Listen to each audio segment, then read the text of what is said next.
Bienvenue, cher explorateur et chère exploratrice de la psyché ou en passe de le devenir. Aujourd'hui, j'aimerais t'inviter vers une exploration particulière, celle de l'entrepreneuriat, mais à travers les archétypes. Même si tu n'es pas entrepreneur ou pas encore, ou alors si tu es encore en pleine réflexion sur ton avenir, ou tu es en train de chercher une orientation, des études, ou encore si tu envisages de changer de métier, alors à mon avis ce podcast va te parler. Parce qu'on a tous en nous une dynamique qui est dominante et qui influence notre manière de penser, d'agir et d'interagir avec le monde et aussi surtout avec le monde professionnel.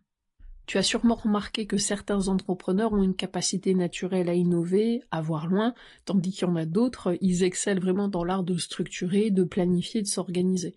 Certains semblent faits pour tisser des liens, créer des opportunités, faire du réseautage, quant à d'autres, ils avancent avec une résilience, une ténacité vraiment sans faille. Mais ce qui est très intéressant, c'est que ces tendances sont pas vraiment le fruit du hasard. Elles s'inscrivent dans une logique bien plus profonde, et c'est celle des archétypes.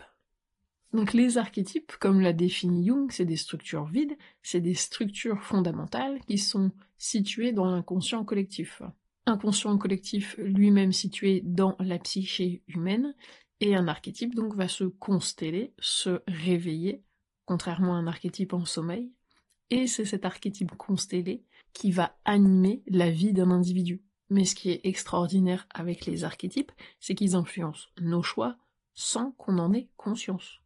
Donc les connaître, les reconnaître, c'est se donner les moyens de mieux comprendre nos forces et nos talents naturels, mais aussi d'identifier ce qui nous freine et nous empêche de pleinement exprimer notre potentiel. Parce que derrière chaque archétype se cache une ombre, une zone de vulnérabilité qui, si elle est ignorée, peut saboter nos ambitions, limiter notre réussite et des fois même nous empêcher d'avoir des rêves, pas des songes. Des rêves, des projets, des désirs. Alors ce qui est intéressant de voir maintenant, c'est quel est l'archétype qui t'anime par exemple en ce moment. Est-ce que toi, en tout cas dans le monde de l'entrepreneuriat, tu serais plutôt un visionnaire, porté donc par une grande mission, parfois peut-être un peu déconnecté de la réalité, un stratège, vraiment une maîtrise totale de l'organisation, et peut-être un peu trop rigide face aux imprévus, ou encore un pionnier, toujours à l'avant-garde, mais parfois enclin à abandonner ses idées peut-être un peu trop tôt. Il existe une myriade d'archétypes, et ici, comme on est dans l'entrepreneuriat, ce qui nous intéresse, c'est vraiment ceux-là qui vont être spécifiques. Donc j'en ai pris 6, et on va voir les forces de chacun, et ses défis aussi. Mais vraiment, dans l'idée, c'est aller au-delà vraiment d'une simple classification. Il n'y a pas que 6 archétypes qui définissent l'entrepreneuriat, mais c'est vraiment en fait une invitation à mieux se connaître, à comprendre comment notre énergie entrepreneuriale s'exprime, et surtout voir qu'est-ce qui pourrait encore, si c'est le cas, vous retenir ou te retenir. Parce que l'ombre de l'entrepreneur, c'est pas une fatalité. Ça peut être éclairé, ça peut être intégré, ça peut être transformé en moteur de croissance. Donc on va aller ensemble découvrir quel entrepreneur tu es, et celui que tu pourrais devenir. C'est parti, on va voir les 6 archétypes de l'entrepreneur, comme une espèce de aussi cartographie intérieure. Tu vas sans doute reconnaître en toi des traits de plusieurs de ces archétypes, car nous ne sommes jamais figés dans un seul modèle, mais il y en a toujours un qui domine, et qui guide tes choix, et influence ta manière de bâtir ton avenir, et dans notre cas professionnel. Je vais parler de l'archétype en lui-même avec ce qu'il représente, et surtout je vais prendre des exemples contemporains, si je peux dire, et anciens. Alors le visionnaire, il se contente pas d'observer le monde tel qu'il est, c'est-à-dire que lui, il entrevoit l'avenir, il entrevoit ce qui pourrait être, ce qui pourrait devenir. De manière générale, il rêve grand, il imagine des solutions nouvelles, et il se laisse guider par une mission aussi qui dépasse largement sa propre réussite. Son talent, c'est d'anticiper l'avenir et inspirer les autres à le suivre.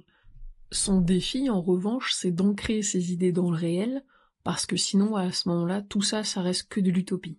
Alors, en exemple contemporain, alors on a Elon Musk, qui redéfinit les transports et l'exploration spatiale, avec Tesla et SpaceX, mais l'ambition dépasse parfois la faisabilité. Après, on a Oprah Winfrey, par exemple, qui a été une visionnaire des médias. Elle a transformé complètement son talk show, en fait, plutôt, je dirais, en éveil de conscience. Bon, après, chacun ses goûts. On a aussi Walt Disney, par exemple, qui a révolutionné l'industrie du divertissement en donnant mais complètement vie à des mondes imaginaires qui font encore rêver des générations et des générations entières. Et si on remonte plus loin, on a Léonard de Vinci. Alors lui, c'est assez particulier parce qu'il incarne plusieurs archétypes, comme le pionnier aussi. Mais là, dans le côté visionnaire, on va dire que Léonard de Vinci, il a été extrêmement aussi abouti. C'est un visionnaire un peu absolu. Il est artiste, il est inventeur, il est en même temps ingénieur, il a conçu des machines volantes et des concepts scientifiques, mais bien avant son époque.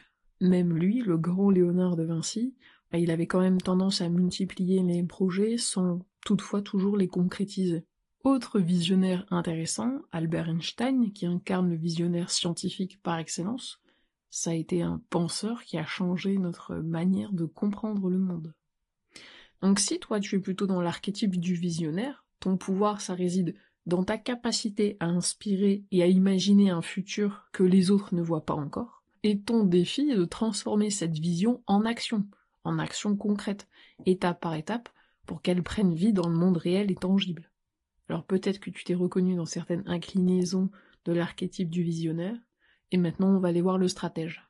Là où l'archétype du visionnaire voit loin, l'archétype du stratège, lui, il organise et il structure. Son talent est de transformer une idée en un plan viable, avec des étapes claires et une logique implacable. Il ne laisse rien au hasard. On sait exactement comment optimiser chaque ressource pour atteindre son objectif.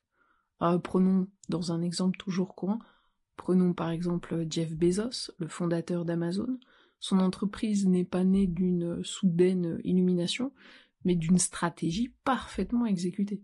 Il a su anticiper, structurer et optimiser, jusqu'à bâtir un empire.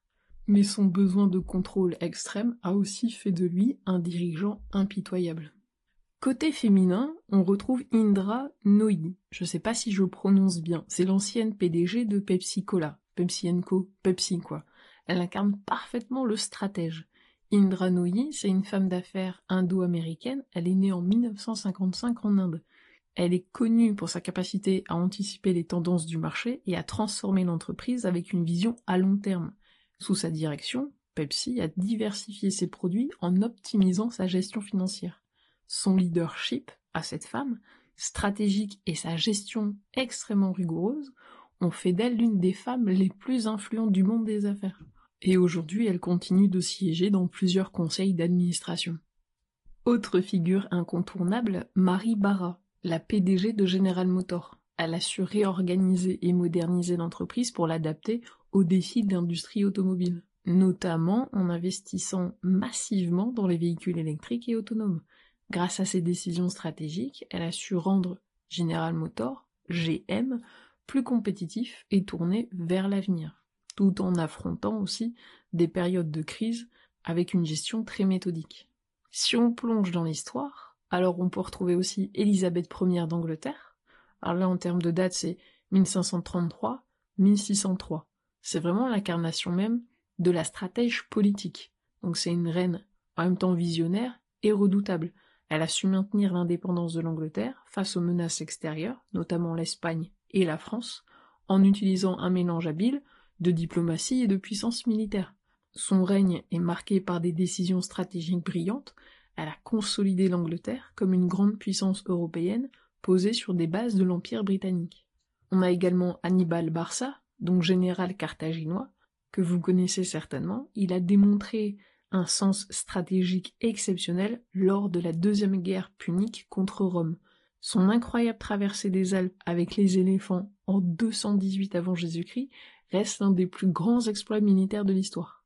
Son génie résidait dans sa capacité à déjouer les attentes de ses adversaires, exploiter le terrain et utiliser des tactiques de guerre asymétriques. Il a infligé une lourde défaite aux Romains, notamment à Cannes, en 216 avant Jésus-Christ, où il a piégé et anéanti une armée bien plus nombreuse que la sienne. Mais son excès de confiance et l'incapacité à sécuriser durablement ses conquêtes ont fini par mener à sa perte. Si tu sens que tu te rapproches de l'archétype du stratège, tu brilles par ta capacité à structurer et à planifier chaque détail.